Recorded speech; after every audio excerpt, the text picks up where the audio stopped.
আল্লাহর কাছে পারমিশন চাওয়া হচ্ছে, জাহান্নাম দেখতে চাই। আল্লাহ পাক দেখার পারমিশন দিলেন। নবী সাল্লাল্লাহু আলাইহি ওয়াসাল্লাম দেখে বললেন, সেখানকার বেশিরভাগ অধিবাসী হচ্ছে নারী জাতি।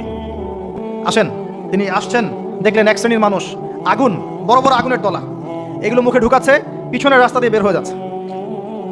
বাকি সবাই তার সাথে হাসি মুখে সাক্ষাৎ করেছেন, এই ফেরেশতা বাদ দিয়ে। তিনি জিজ্ঞাসা করছেন, জিবরিল আলাইহিস সালাম, তার মুখে হাসি নাই কেন? তাকে বলা হলো, এই ফেরেশতার নাম হচ্ছে মালিক। কি নাম? সূরা যুখরুফের মধ্যে আছে, তার নাম হচ্ছে মালিক। আল্লাহ পাক তাকে জাহান্নামের প্রহরী বানিয়েছেন, জাহান্নামের চিফ অফ কমান্ড মালিক। যখন থেকে আল্লাহ পাক তাকে এই দায়িত্ব দিয়েছেন, তার মুখের হাসি উঠে গেছে। আল্লাহর কাছে পারমিশন চাওয়া হচ্ছে, সপ্তম আসমানে এই অবস্থা। এরপরে নবী সাল্লাল্লাহু আলাইহি ওয়াসাল্লামকে আরো সামনে নিয়ে যাওয়া হলো। এই জায়গার নাম সিদরাতুল মুনতাহা। কি নাম? সর্বশেষ জায়গা, যেখানে জিবরাইল আলাইহিস সালামও এর উপরে আর যেতে পারেন না। যদিও বা জিবরাইল আলাইহিস সালাম ফেরেশতাদের সর্দার, তিনিও যেতে পারেন না। তারপরে আরেকটা জগৎ আছে, ওই জগৎ থেকে আদেশ এই সিদরাতুল মুনতাহা পর্যন্ত আসে, এখান থেকে কালেক্ট করে নিচে নামানো হয়। আবার এখান থেকে কোনো আদেশ বা কোনো আদেশ না, এখান থেকে কোনো ফলাফল মুনতাহা পর্যন্ত নিয়ে যাওয়া হয়, সেখান থেকে উপরে তুলে নেওয়া হয়। ওটা একটা বর্ডার, কথা বুঝতে পারছেন? এটা একটা বর্ডার, নো ম্যানস ল্যান্ড। এই জায়গায় গিয়ে জিবরাইল আলাইহিস সালাম নিজের আকৃতিতে আসলেন, 600টা পাখা। কতগুলো পাখা? 600 পাখা। নবী সাল্লাল্লাহু আলাইহি ওয়াসাল্লাম বিব্রত বোধ করছিলেন, তিনি আবার আগের রূপে ফিরে আসলেন। এই জায়গায় বাহন চেঞ্জ করা হলো। এখানে নবী সাল্লাল্লাহু আলাইহি ওয়াসাল্লাম বলেছেন, আমি সিদরাতুল মুনতাহায় এমন কিছু রং দেখেছি, এত অপরূপ সৌন্দর্য দেখেছি, যেটা কোনো মানুষের পক্ষে ভাষায় প্রকাশ করা সম্ভব না। এটা শেষ সীমানা, এবং এটা একটা বড়াই গাছের মতো দেখতে। বড়ই গাছ, বড়াই গাছ না, আসলে বড়ই গাছের, কুল গাছের মতো দেখতে। এরপর আরেকটা বাহন আনা হলো, এটা বাহন চেঞ্জ করা হলো। এবার তিনি আরো ঊর্ধ্বে উঠে যাচ্ছেন, উঠছেন। একটা পর্যায়ে ওই জগতে যে ফেরেশতারা আছেন, যারা আল্লাহ পাকের আদেশ লিখছেন, ওই আদেশগুলো লিখার যে কলমের খসখস শব্দ, এটা নবীজি শুনতে পারলেন। সুবহানাল্লাহ। নূরের পর্দার কাছাকাছি তাকে নিয়ে যাওয়া হলো, একদম আল্লাহ পাকের কাছাকাছি, আরো সে আজিমের কাছাকাছি। এখানে আল্লাহ রাব্বুল আলামিন সরাসরি তার সাথে কথা বললেন, যা ওহী করার তা করলেন, এবং স্পেশালি 3টা গিফট বা হাদিয়া দিলেন। কয়টা? 1 নাম্বার 50 ওয়াক্ত নামাজ। কত ওয়াক্ত? 2 নাম্বার সূরা বাকারার শেষের 3 আয়াত, সূরা বাকারার শেষের 3 আয়াত। আর 3 নাম্বার হচ্ছে একটা ঘোষণা, হে নবী মুহাম্মদ সাল্লাল্লাহু আলাইহি ওয়াসাল্লাম, তোমার উম্মতের কোনো ব্যক্তি যদি আমার সাথে শিরক না করে মারা যায়, আমি তাকে জান্নাতে দিয়ে দিব ইনশাআল্লাহ। আজকে এই মেরাজুন নবী নিয়ে অনেক আলোচনা হবে, কিন্তু আলোচনা হওয়ার পরে আমরা যদি এই নামাজের পাবন্দ না হতে পারি, সূরা বাকারার শিক্ষা নিতে না পারি, বা শেষের আয়াত মুখস্থ করতে না পারি, শিরক ছাড়তে না পারি, আদতে আলোচনার কোনো ফায়দা নাই। কথা বুঝতে পারছেন? এখানকার 3টা মৌলিক হাদিয়া তিনি নিয়ে আসছেন। এবার নিচে নামছেন, ওই যে 6ষ্ঠ আসমানে অপেক্ষা করছেন কে? মুসা আলাইহিস সালাম। কোথায় যাচ্ছেন? এই কি হলো, আল্লাহর সাথে কথাবার্তা এই হয়েছে। কি দিয়েছে আপনাকে? 50 ওয়াক্ত নামাজ। বলেন কি 50 ওয়াক্ত নামাজ? আমার উম্মতে 2 ওয়াক্ত নামাজ ছিল, পড়তে পারে নাই। পারবেন আপনার উম্মত? আপনি ফিরে যান, নামাজ কমিয়ে নিয়ে আসেন। লজ্জাবোধ করলেন নবী সাল্লাল্লাহু আলাইহি ওয়াসাল্লাম, তাও ফিরে গেলেন। 50 থেকে 45, 45 থেকে 40, 40 থেকে 35 করতে করতে করতে করতে 5। এবারও মুসা আলাইহিস সালাম বলছেন, ফিরে যান, পারবেন আপনার উম্মত? মুসা আলাইহিস সালাম কত দূরদর্শী ছিলেন দেখেন, পারে উম্মত? ম্যাক্সিমামই তো পারে না। কথা ঠিক আছে না? ম্যাক্সিমাম উম্মতই কিন্তু পারছে না 5 ওয়াক্ত নামাজ পড়তে। তো মুসা আলাইহিস সালামের দূরদর্শিতা ঠিকই ছিল, পারবেন আপনার উম্মত? তিনি লজ্জাবোধ করলেন।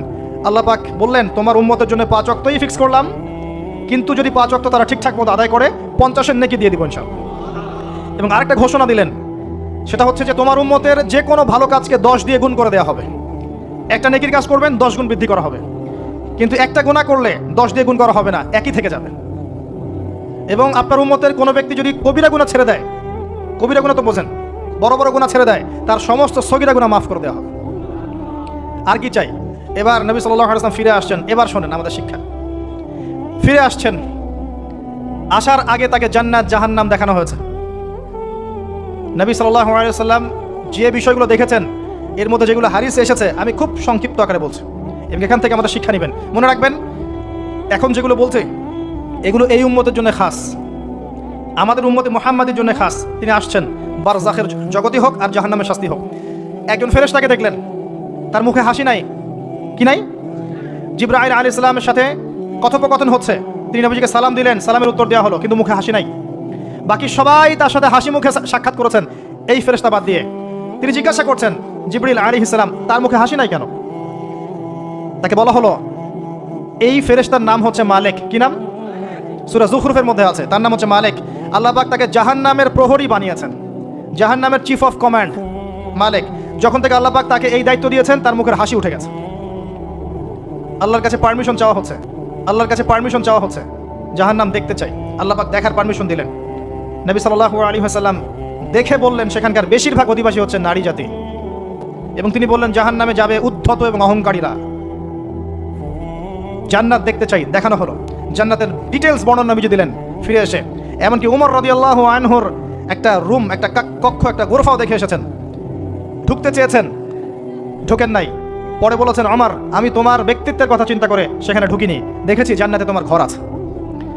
একটা আওয়াজ শুনেছেন, মিষ্টি কণ্ঠস্বর। কিসের কণ্ঠস্বর? মিষ্টি কণ্ঠস্বর। তাকে বলা হচ্ছে, এই কণ্ঠস্বর হচ্ছে বেলাল রাদিয়াল্লাহু আনহুর আযানের কণ্ঠস্বর। খরম, খরম জুতা আছে না, খরম, এর খটখট আওয়াজ শুনেছেন। নবীজি জিজ্ঞাসা করছেন, কার? বলা হচ্ছে এটা বেলাল রাদিয়াল্লাহু আনহুর। বেলাল রাদিয়াল্লাহু আনহুকে বলা হলো, আপনি কি এমন আমল করেন? হে বেলাল, তুমি কি এমন আমল করো যার কারণে এই মর্তবা হচ্ছে? যখনই জান্নাতে যাই আমাকে দেখানো হয়, দেখি তুমি, তোমার পায়ের পদধ্বনি সামনে সামনে আছে। তখন বললেন, ইয়া রাসূলুল্লাহ, আমি তো আসলে এক্সট্রাঅর্ডিনারি কোনো আমল করি না, কিন্তু আপনারা যা করেন তাই করি। কিন্তু যখনই আমি ওযু করি, আমার ওযু ছুটে গেলে আমি ওযু করি, আর ওযু করেই আমি 2 রাকাত নফল সালাত পড়ি, তাহিয়াতুল ওযু। এতটুকু কাজ করি। নবীজি বলেন, এটাই সেই কাজ যার কারণে তোমাকে জান্নাতের এই মর্তবা দেওয়া হয়েছে। নবীজি আসছেন, দেখানো হচ্ছে। এবার শোনেন, দেখানো হচ্ছে একদল মানুষ যাদের আঙ্গুলগুলো লম্বা লম্বা, তামার লম্বা নখর। নখর বোঝেন? নখর। গাল এভাবে হ্যাঁচড়াচ্ছে, নিজের গাল নিজে হাসড়াচ্ছে এবং নিজের দেহ থেকে গোশত তুলে ফেলছে, ভক্ষণ করছে। নবীজি জিজ্ঞাসা করলেন সাল্লাল্লাহু আলাইহি ওয়াসাল্লাম, এরা কারা? কি কারণে এদের শাস্তি হচ্ছে? তাকে বলা হলো, এরা আপনার উম্মতের সেই সব ব্যক্তি যারা সবসময় গীবত আর সমালোচনায় ব্যস্ত থাকে। শিক্ষা নিয়ে নেন, আমার মনে হয় না আমার কিছু বলার প্রয়োজন আছে। এরা আপনার উম্মতের সেই সব ব্যক্তি যারা আপোষে গীবত, অপবাদ এবং সমালোচনায় ব্যস্ত থাকতো। তার মানে এই উম্মতের একটা বড় সমস্যা হবে গীবত। এটা কিন্তু দেখে এসেছেন নবীজি, ফিউচার, তাই না? এটা বারজাখের শাস্তি চলছে। এটা অন্য একটা জগৎ যেটাকে আপনি এখানকার সময় স্থানকাল দিয়ে ব্যাখ্যা করতে পারবেন না। এটা টাইম ট্রাভেলিং এর মতো। নবীজি আসছেন সাল্লাল্লাহু আলাইহি ওয়াসাল্লাম, দেখছেন, listen to me very carefully. এবার নবীজি দেখছেন এক শ্রেণীর মানুষ, পেট এইরকম ফোলা, অট্টালিকার মতো পেট ফোলা, আর ভিতরে সাপ কিলবিল করছে, এবং এদেরকে রক্তের নদীতে ফেলে মাথাটা ফাটিয়ে দেওয়া হচ্ছে। নবী জিজ্ঞাসা করলেন সাল্লাল্লাহু আলাইহি ওয়াসাল্লাম, এরা কারা? মর্মান্তিক শাস্তি দেওয়া হচ্ছে, এরা কারা? এরকম শাস্তি দেওয়া হচ্ছে, আপনি দেখলে আপনার কেমন লাগবে? নবীজিকে বলা হচ্ছে সাল্লাল্লাহু আলাইহি ওয়াসাল্লাম, এরা আপনার উম্মতের এই সব ব্যক্তি যারা ছিল সুদখোর, রিবাখোর। মানে এই উম্মতের অন্যতম বড় সমস্যা হবে রিবা, যেটা আমি বলেছি। প্রতিটা সেক্টরে রিবা। সবচেয়ে নিম্ন পাপ নিজের মায়ের সাথে জেনা করা, সবচেয়ে উচ্চ পাপ আল্লাহ এবং তার রাসূলের সাথে যুদ্ধ করা। এটা হলো সুদ। এবং এর বাস্তবতা হচ্ছে এই, ধনী দিন দিন ধনী হবে, গরিব দিন দিন গরিব হবে। এটা বাস্তবতা। রক্ত চুষে খাওয়া হয়, এই কারণে রক্তের নদীতে ফেলা হয়েছে। এবং সাপ খেয়েছে তারা, সাপ খেয়ে পেট ফুলিয়ে ফেলেছে। আমার মনে হয় না ব্যাখ্যা করার প্রয়োজন আছে।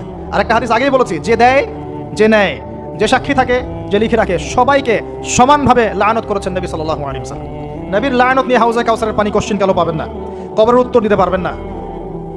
এমনকি নবী সাল্লাল্লাহু আলাইহি ওয়াসাল্লামের সুপারিশ আপনার কপালে নাও জুটতে পারে, সতর্ক হয়ে যান। না খেয়ে থাকেন, সুদ খায়েন না। না খেতে খেতে না খেয়ে মারা যান, তাও সুদ খায়েন না। আর যদি আপনি আল্লাহর জন্য ছাড়তে পারেন, আল্লাহর জন্য ছেড়ে দেন, আল্লাহ পাক আপনাকে বেহিসাব রিজিক দেবে ইনশাআল্লাহ। যাররা পরিমাণ সন্দেহ করবেন না যে আল্লাহ কি দিবেন না দিবেন না, আল্লাহ পাক অবশ্যই দিবেন ইনশাআল্লাহ। ওয়া মান ইয়াতাওয়াক্কাল আলাল্লাহ ফাহুয়া হাসবুহ, যে আল্লাহর উপর তাওয়াক্কুল করে আল্লাহ পাক একাই তার জন্য যথেষ্ট। আল্লাহ পাক যথেষ্ট। ওয়া ইয়ারযুকু মান ইয়াশা বিগাইরি হিসাব, আল্লাহ পাক বেহিসাব রিজিক দেন যাকে চান। মিন হাইসু লা ইয়াহতাসিব, এমন উৎস থেকে রিজিক দিবেন যে সে কল্পনা করে নাই। ছেড়ে দেন। কিন্তু বিশ্বের শুরু থেকে নিচ পর্যন্ত রিবা দিয়ে ভর্তি। একটা ছোট্ট গ্রামে যাবেন, দেখবেন একাধিক সুদী এনজিও কাজ করছে। এখন মা বোনরাও খুব বেশি সুদ খায়, ব্যাংকের মধ্য দিয়ে, সমিতির মধ্য দিয়ে, এইটা ওইটা ছল চাতুরি ঘুরিয়ে ফিরে কতভাবে যে খাওয়া হয় আল্লাহ ভালো জানেন। আল্লাহ পাক আমাদেরকে এই মহামারী থেকে হেফাজত করুন। সবচেয়ে বড় মহামারী চলছে বিশ্বে, এই ইকোনমিক মহামারী, রিবা কেন্দ্রিক মহামারী, যেটা মুসলিমের ইমান আমল সব ধ্বংস করে দিয়েছে। আসেন, তিনি আসছেন, দেখলেন এক শ্রেণীর মানুষ, আগুন, বড় বড় আগুনের তলা, এগুলো মুখে ঢুকাচ্ছে, পিছনের রাস্তা দিয়ে বের হয়ে যাচ্ছে। নাউযুবিল্লাহ পড়ি আমরা। জিজ্ঞেস করা হচ্ছে, কারা এরা? মর্মান্তিক শাস্তি হচ্ছে। নবী সাল্লাল্লাহু আলাইহি ওয়াসাল্লামকে বলা হলো, এরা আপনার উম্মতের সেই সব ব্যক্তি, listen to me very carefully, এরা আপনার উম্মতের সেই সব ব্যক্তি যারা ইয়েতিমদের মাল আত্মসাৎ করে খেত। আমার ব্যাখ্যা করার কোনো প্রয়োজন নাই, আপনারা সবাই শিক্ষিত মানুষ। এতিমের মাল আত্মসাৎ করলে যদি এই শাস্তি হয়, জনগণের মাল আত্মসাৎ করলে কি হতে পারে চিন্তা করে দেখেন। কি হতে পারে? এটা মানুষের হক, আল্লাহর কাছে ক্ষমা পাওয়া যাবে না, মানুষকে দিতে হবে। আরও এগিয়ে আসলেন, তিনি দেখছেন, এবার বলতে গিয়ে আমার বুক কাঁপছে, দেখলেন এক শ্রেণীর মানুষ জিহ্বাগুলোকে টানা হচ্ছে, আগুনের কেচি দিয়ে কেটে দেওয়া হচ্ছে, আবার জিহ্বা জোড়া লাগছে, আবার কেটে দেওয়া হচ্ছে, চলতে আছে অনবরত, কন্টিনিউয়াসলি। আল্লাহর কাছে কায়মনো বাক্যে দোয়া করি, এ সময় দোয়া কবুল হয়। আল্লাহ পাক যেন দোয়া আমাদের কবুল করেন। আল্লাহ পাক যেন আমাকে এবং আপনাদেরকে এদের অন্তর্ভুক্ত না করেন।